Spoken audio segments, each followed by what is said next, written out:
Herkese selam. Bugünkü izahım bildiğiniz gibi 10 May Dövlət İmtahan Mərkəzindən sınav geçirmiştir. Və o sınavdan bir izahı sizin için təqdim edirəm.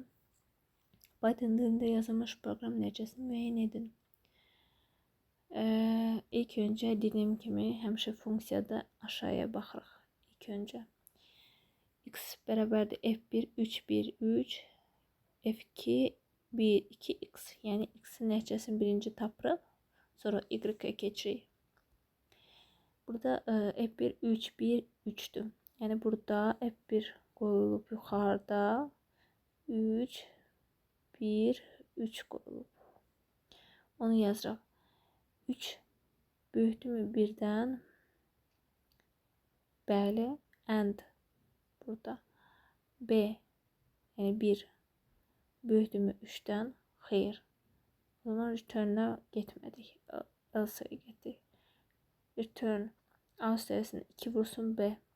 Yəni 3 üstə gəlsin 2 vursun 1.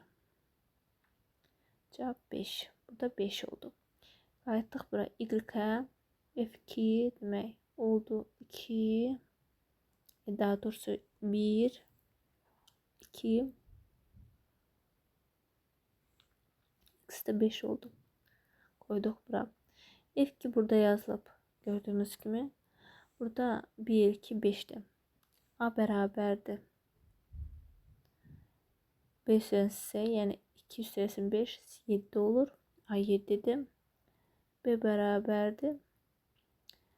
7 çıxılsın 2 vurulsun 2'ye.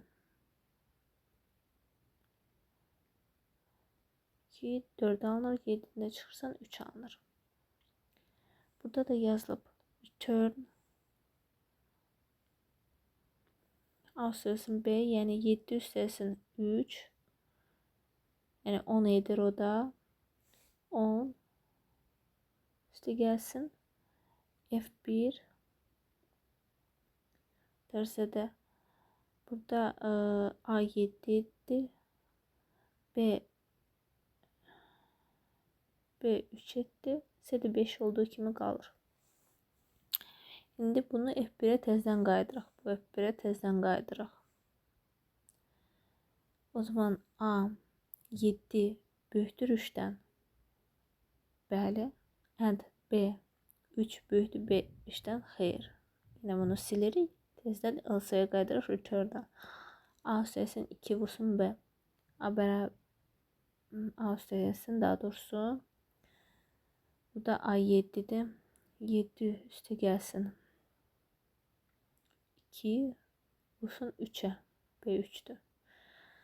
2 3 6 7'nin üstəsin 6'ya 13 edir. Burada 13. Bu 13 etti. Yani 10 üstəsin 13. Cevap 23. Biz qaytarıq y-i 23'ü. Bizde de print y istəyir. Yani B'ni. Cevap 23'tü. Bu kadar.